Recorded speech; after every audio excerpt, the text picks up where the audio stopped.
การนำนครหลวงจันทร์ร่วมกับบรรดาแผนกการเมืองได้จัดการแข่งขันกีฬาบันเตะมิตรภาพเพื่อเฉลิมฉลองวันที่ 1 มิถุนายนวันปลูกต้นไม้แห่งชาติและวันเด็กน้อยสากล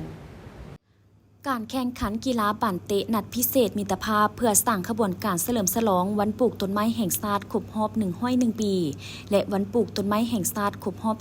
45 ปีอย่างเป็นขบวนการคึกคืนและม่วนซื่นพร้อมทั้งสร้างโอกาสให้พนักงานการนำระดับขั้นนครหลวงจันทร์และบรรดาแผนกการและเมืองอ้อมข้างนครหลวงจันทร์ได้หัดแน่นความสามัคคีหักแพงแนะใส่เลขเปลี่ยนบทเรียนทางด้านเวียกงานร่วมกันจัดตั้งปฏิบัติและส่งเสริมการพัฒนาเศรษฐกิจของชาติก็คือนครหลวงจันทร์ให้นับมือเติบใหญ่ขยายตัวขึ้นเรื่อยๆการแข่งขันกีฬาบันเตะครั้งนี้จัดขึ้นเมื่อวันที่6 มิถุนายนผ่านมา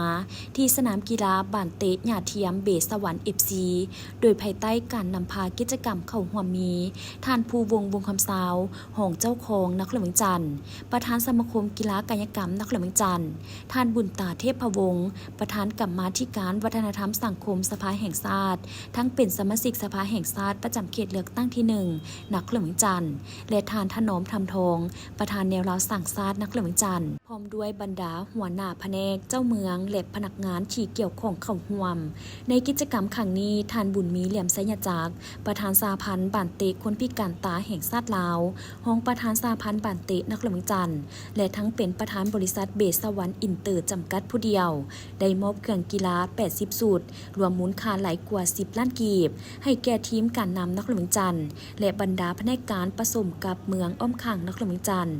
การแข่งขันดังกล่าวบรรดาการนำขันนครหลวงจันทร์และบรรดาแผนกการเมืองต่างฝ่ายก็ใช้เทคนิคความสามารถเฉพาะตัวได้อย่างคล่องแคล่วว่องไวพัดเปลี่ยนกันบุกและกันหับซึ่งเฮ็ดให้การแข่งขันดำเนินไปด้วยบรรยากาศความเบิกบานและม่วนซื่นผ่านการแข่งขันผลปรากฏว่า